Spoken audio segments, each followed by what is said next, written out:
Welcome to the Chronological One-Year Bible, September 14th. Today's reading is Ezra chapter 6, verses 14b through 22, Ezra chapter 4, verse 6, and Esther chapter 1, verse 1 through chapter 4, verse 17.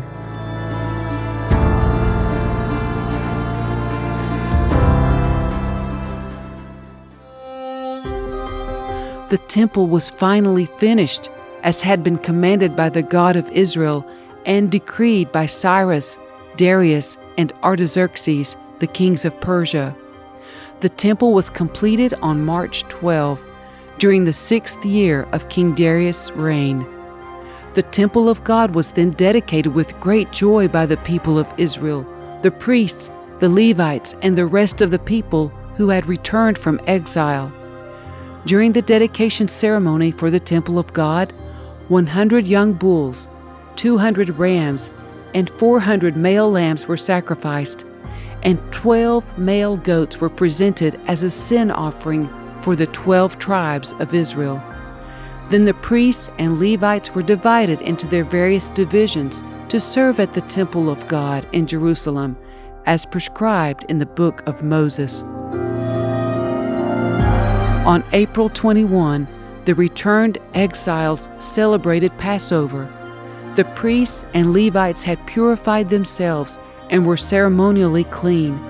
So they slaughtered the Passover lamb for all the returned exiles, for their fellow priests, and for themselves. The Passover meal was eaten by the people of Israel who had returned from exile and by the others in the land who had turned from their corrupt practices to worship the Lord, the God of Israel. Then they celebrated the festival of unleavened bread for 7 days. There was great joy throughout the land because the Lord had caused the king of Assyria to be favorable to them, so that he helped them to rebuild the temple of God, the God of Israel. Years later, when Xerxes began his reign, the enemies of Judah wrote a letter of accusation against the people of Judah and Jerusalem.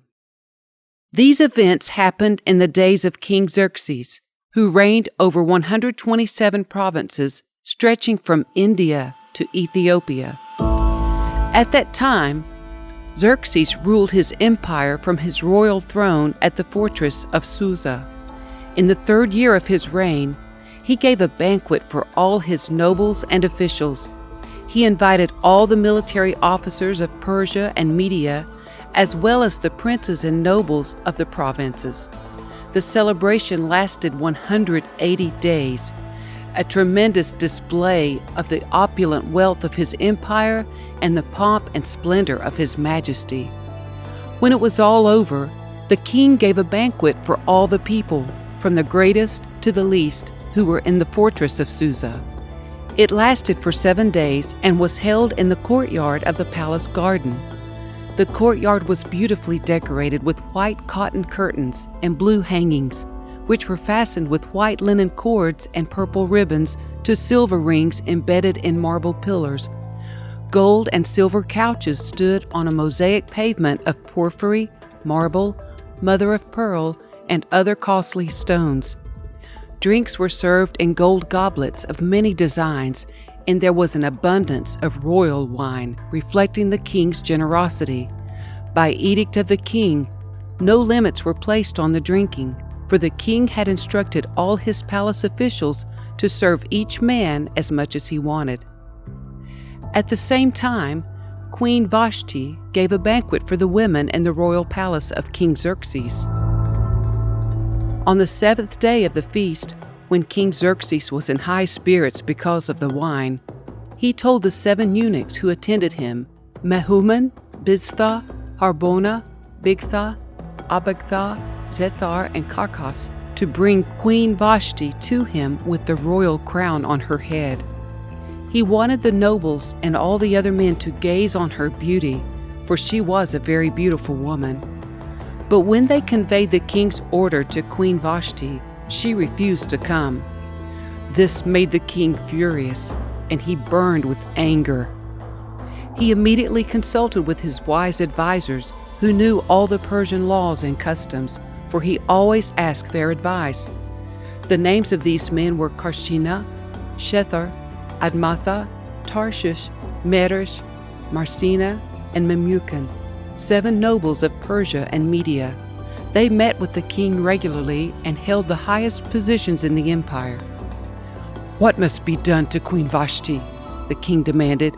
"What penalty does the law provide for a queen who refuses to obey the king's orders, properly sent through his eunuchs?" Memucan answered the king and his nobles, "Queen Vashti has wronged not only the king, but also every noble and citizen throughout your empire. Women everywhere will begin to despise their husbands when they learn that Queen Vashti has refused to appear before the king. Before this day is out, the wives of all the king's nobles throughout Persia and Media will hear what the queen did and will start treating their husbands the same way. There will be no end to their contempt and anger. So if it please the king, we suggest that you issue a written decree, a law of the Persians and Medes that cannot be revoked. It should order that Queen Vashti be forever banished from the presence of King Xerxes, and that the king should choose another queen more worthy than she.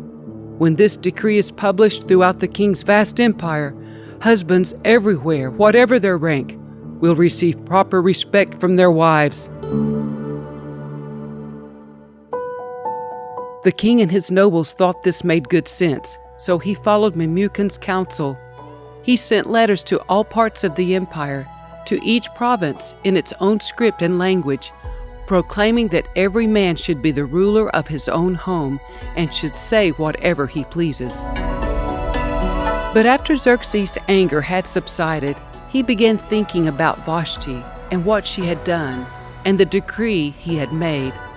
So his personal attendant suggested, "Let us search the empire to find beautiful young virgins for the king. Let the king appoint agents in each province to bring these beautiful young women into the royal harem at the fortress of Susa. Haggai, the king's eunuch in charge of the harem, will see that they are all given beauty treatments. After that, the young woman who most pleases the king will be made queen instead of Vashti."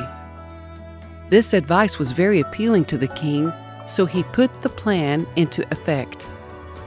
At that time, there was a Jewish man in the fortress of Susa whose name was Mordecai, son of Jair. He was from the tribe of Benjamin and was a descendant of Kish and Shimei. His family had been among those who, with King Jehoiachin of Judah, had been exiled from Jerusalem to Babylon by King Nebuchadnezzar. This man had a very beautiful and lovely young cousin, Hadassah, who was also called Esther. When her father and mother died, Mordecai adopted her into his family and raised her as his own daughter. As a result of the king's decree, Esther, along with many other young women, was brought to the king's harem at the fortress of Susa and placed in Haggai's care. Haggai was very impressed with Esther and treated her kindly. He quickly ordered a special menu for her and provided her with beauty treatments. He also assigned her 7 maids specially chosen from the king's palace, and he moved her and her maids into the best place in the harem. Esther had not told anyone of her nationality and family background because Mordecai had directed her not to do so.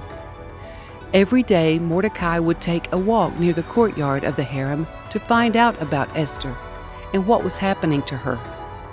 Before each young woman was taken to the king's bed, she was given the prescribed 12 months of beauty treatments, 6 months with oil of myrrh, followed by 6 months with special perfumes and ointments. When it was time for her to go to the king's palace, she was given her choice of whatever clothing or jewelry she wanted to take from the harem. That evening, she was taken to the king's private rooms, and the next morning, she was brought to the second harem, where the king's wives lived. There she would be under the care of Shashgaz, the king's eunuch in charge of the concubines. She would never go to the king again unless he had especially enjoyed her and requested her by name. Esther was the daughter of Abihail, who was Mordecai's uncle. Mordecai had adopted his younger cousin Esther. When it was Esther's turn to go to the king, she accepted the advice of Haggai, the eunuch in charge of the harem. She asked for nothing except what he suggested, and she was admired by everyone who saw her. Esther was taken to King Xerxes at the royal palace in early winter of the 7th year of his reign, and the king loved Esther more than any of the other young women. He was so delighted with her that he set the royal crown on her head and declared her queen instead of Vashti. To celebrate the occasion, he gave a great banquet in Esther's honor for all his nobles and officials, declaring a public holiday for the provinces and giving generous gifts to everyone. Even after all the young women had been transferred to the second harem and Mordecai had become a palace official, Esther continued to keep her family background and nationality a secret.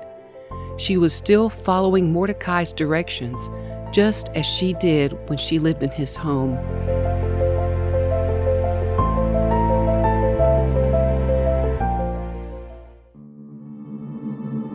One day, as Mordecai was on duty at the king's gate, 2 of the king's eunuchs, Bigthana and Teresh, who were guards at the door of the king's private quarters, became angry at King Xerxes and plotted to assassinate him. But Mordecai heard about the plot and gave the information to Queen Esther. She then told the king about it and gave Mordecai credit for the report. When an investigation was made and Mordecai's story was found to be true, the 2 men were impaled on a sharpened pole. This was all recorded in the book of the history of King Xerxes' reign.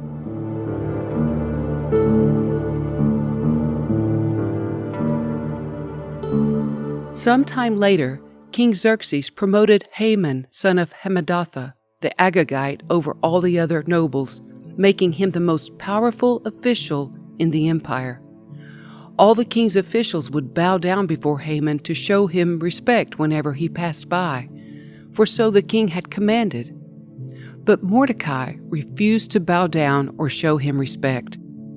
Then the palace officials at the king's gate asked Mordecai, "Why are you disobeying the king's command?" They spoke to him day after day, but still he refused to comply with the order. So they spoke to Haman about this to see if he would tolerate Mordecai's conduct, since Mordecai had told them he was a Jew. When Haman saw that Mordecai would not bow down or show him respect, he was filled with rage. He had learned of Mordecai's nationality, so he decided it was not enough to lay hands on Mordecai alone. Instead, he looked for a way to destroy all the Jews throughout the entire empire of Xerxes. So in the month of April, during the 12th year of King Xerxes' reign, lots were cast in Haman's presence. The lots were called Purim, to determine the best day and month to take action, and the day selected was March 7, nearly a year later. Then Haman approached King Xerxes and said, "There is a certain race of people scattered through all the provinces of your empire, who keep themselves separate from everyone else. Their laws are different from those of any other people, and they refuse to obey the laws of the king. So it is not in the king's interest to let them live. If it please the king, issue a decree that they be destroyed, and I will give 10,000 large sacks of silver to the government administrators to be deposited in the royal treasury." The king agreed, confirming his decision by removing his signet ring from his finger and giving it to Haman, son of Hammedatha, the Agagite, the enemy of the Jews. The king said, "The money and the people are both yours to do with as you see fit." So on April 17, the king's secretaries were summoned, and a decree was written exactly as Haman dictated. It was sent to the king's highest officers, the governors of the respective provinces, and the nobles of each province in their own scripts and languages. The decree was written in the name of King Xerxes and sealed with the king's signet ring. Dispatches were sent by swift messengers into all the provinces of the empire, giving the order that all Jews, young and old, including women and children, must be killed, slaughtered, and annihilated on a single day. This was scheduled to happen on March 7 of the next year. The property of the Jews would be given to those who killed them. A copy of this decree was to be issued as law in every province and proclaimed to all peoples so that they would be ready to do their duty on the appointed day. At the king's command, the decree went out by swift messengers, and it was also proclaimed in the fortress of Susa. Then the king and Haman sat down to drink, but the city of Susa fell into confusion. When Mordecai learned about all that had been done, he tore his clothes, put on burlap and ashes, and went out into the city, crying with a loud and bitter wail. He went as far as the gate of the palace, for no one was allowed to enter the palace gate while wearing clothes of mourning. And as news of the king's decree reached all the provinces, there was great mourning among the Jews. They fasted, wept, and wailed, and many people lay in burlap and ashes. When Queen Esther's maids and eunuchs came and told her about Mordecai, she was deeply distressed. She sent clothing to him to replace the burlap, but he refused it. Then Esther sent for Hathach, one of the king's eunuchs who had been appointed as her attendant. She ordered him to go to Mordecai and find out what was troubling him and why he was in mourning. So Hathach went out to Mordecai in the square in front of the palace gate. Mordecai told him the whole story, including the exact amount of money Haman had promised to pay into the royal treasury for the destruction of the Jews. Mordecai gave Hathach a copy of the decree issued in Susa that called for the death of all Jews. He asked Hathach to show it to Esther and explain the situation to her. He also asked Hathach to direct her to go to the king to beg for mercy and plead for her people.